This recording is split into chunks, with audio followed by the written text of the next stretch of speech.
We have to give what we want to receive in a relationship. This seems extremely obvious, but it is so easily thwarted because it turns out in a lot of ways, we are hypocrites when it comes to the people that we work closely with, our co-founders, our business partners, romantic partners, close friends, our family. What do we want from them? We want their respect, we want their attention, we want their affection, their effort, their creativity, their honesty, but we don't always give that back in turn. And there's a good reason for it. There's an understandable reason for it at the very least, which is that we are afraid of being hurt. We are afraid that we will not get back what we give out. And so we hold back and we protect ourselves. Not always, not all the time, but when things get a little bit difficult, right? The beginning of a collaboration, the beginning of a partnership, things feel so good, things feel so easy because you give freely. You have the best of intentions and you're extremely curious, paying a lot of attention to the other person. But over time, you start to build maybe a mental model of who you think this person is. You start to look less charitably at the things that bother you or things that seemed like cute quirks or just a funny, different way of doing things becomes an annoyance, an issue, something that really bothers you, something that you wish they would fix, like a flaw. You're going to get into conflict. You're going to get into disagreements. People are going to do things that hurt you, that upset you, that offend you. And those things don't go away as easily. So now we have got some scar tissue. And as a result, we start to hold back. If somebody shares an idea that you think you've heard before, or that you think, oh, there they go again, they're always talking about this, and you brush it off, you dismiss it, you are not giving them the respect that you would like in return for your ideas. Because for every single thing that bothers you about them, they're going to feel that way about certain qualities of you, certain things that you do or have done, have hurt them, have bothered them. You want them to see you as good intentioned, as trustworthy, as honest, as reasonable. But if you can't see that in them as well, then we're going to have a lot of problems. In the wonderful book, The 7 Habits of Highly Effective People by Stephen Covey, I think its habit number 4 is seek first to understand before being understood. And that is so critical to any good relationship. It is being curious, staying open, and starting with the premise that what your partner thinks and does makes sense to them. In their mind, this is a reasonable way to think, a reasonable way to feel, a reasonable way to behave.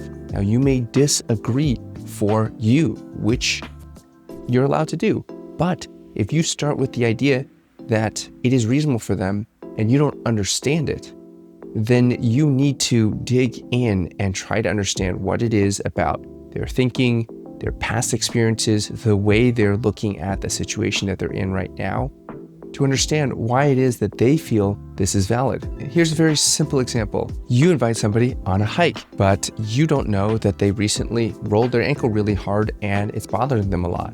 Now, they don't react really excited about this hike. Maybe they don't want to go, or they cancel last minute, or they go, but they kind of complain the whole time, and you're left feeling not so great about the whole situation.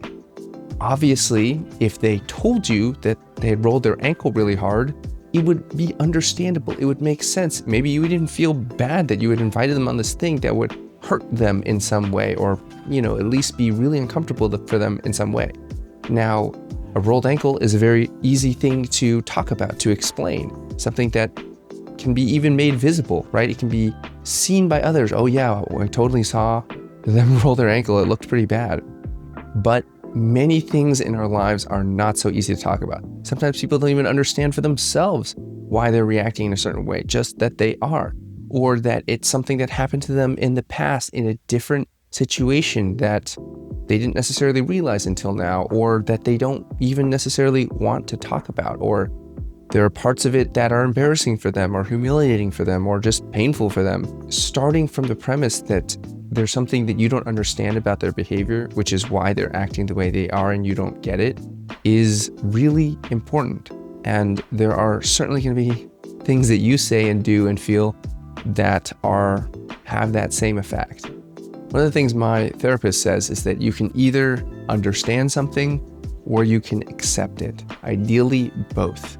Understanding is you have a sort of intellectual appreciation for all the activities and events and things around a behavior that makes it make sense to you. You may still not like it, but you at least understand it. Think about an animal. Think about a dog that barks a lot, right? Chihuahuas were bred to be alert dogs. They weren't necessarily security, but they were watching out, and they were designed to wake up soldiers in the event that there was somebody sneaking up on them. I'm going to fact check this afterwards, so hopefully that's not a total misunderstanding of the history of Chihuahuas. But if you understand that, then it makes sense why a Chihuahua barks at everything and all the time. One of my neighbors has some small dogs and they bark a lot. And that doesn't mean I have to like it, but at least I can understand why they do that. Or you can just accept it, right? You can accept something without understanding exactly how it works. For a long time, a lot of medicine works even though we don't really understand it.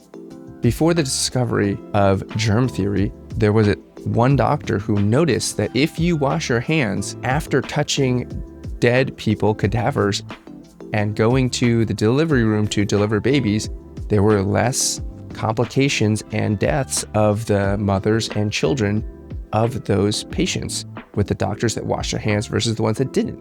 Now, we don't necessarily understand why that was true. At the time, he didn't understand why, but he knew it was true empirically. He accepted that fact and he tried to present it out to the world. Now, that didn't go so well for that guy, but the fact is, you can accept something to be true without understanding why it is. Crazy thought, I know, but it's real.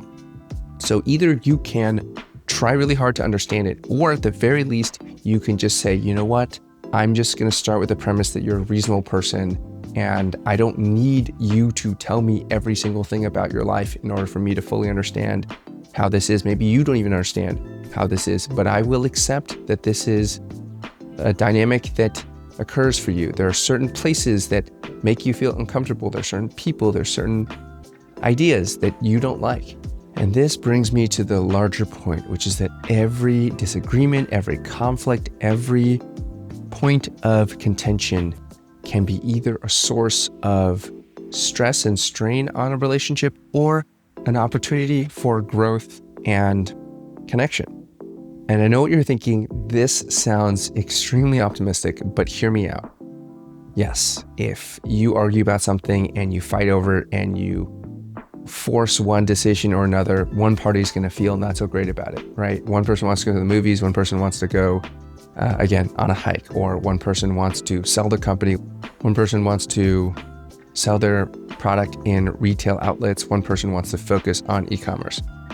If you fight over it and you force one decision or another, or you choose not to make a decision in order to keep the peace, you're not going to feel great about it, especially if you don't find that the other person's position is reasonable. And you might say things in those circumstances that hurt the other person and is going to harm your relationship and your working partnership. But if you recognize that when we fight over something, when we argue over something fiercely and defend an idea, it's because that idea or that decision is connected to something that we care deeply about. That's really important to us. It may just be the success of the venture that you're pursuing. It may be a representation of freedom, of choice, of prestige, of knowledge. All of these are understandable values, but we rarely ever say it in that way. I want to feel a sense of prestige because I want our product to show up on shelves across the country. That is an understandable reason for why you'd like to pursue the retail opportunity. The other partner might say, I want freedom. I want the ability to work from anywhere. I don't want to feel beholden to large retailers and being pressured in certain ways or being forced into certain decisions because we need them to market our product. And that's why they value the e-commerce opportunity. Now we're talking about something that matters more than the business decision itself. We're talking about what matters to the people. And when you have things that matter to you, you and your partner can look at that as a problem to be solved, as an opportunity to have 1 + 1 = 3. Instead of saying it has to be one way, it has to be the other way, there can be an alternative option available. Maybe you do a limited run in the retail outlets. Maybe you sell a select number of items on e-commerce only. Maybe you do pop-ups. Maybe you find an alternative distribution partner that is all controlling as retail. Maybe you bundle your product in with some other person's product. There are so many ways to solve a problem, to create value, to create opportunity. And if you are committed to your partner, you can make 1 + 1 = 3. And that is a strengthening thing. That is a deepening thing. That is something that makes the partnership valuable because you might not be able to go to somebody else and do that same thing. And you wouldn't be able to do it by yourself. That is why partnership is valuable. So to bring it home, we have to give what we want to receive in a relationship. We have to give curiosity, engagement, attention, respect, trust, the assumption of good intentions, if we want those things in return from our partners. That does not mean being a doormat. That does not mean being walked all over or taken advantage of, because you need to see your partner do those same things for you. By the way, my name is Jason Chen. I'm an executive coach. I work with founders and business leaders specializing in repairing business partnerships that have come under strain and tension and conflict. And if you're having difficulty communicating with or collaborating with your business partner, this video might be worth watching. So don't be a hypocrite in relationships. Give what you want to receive. Thanks for tuning in, and I'll see you in the next video.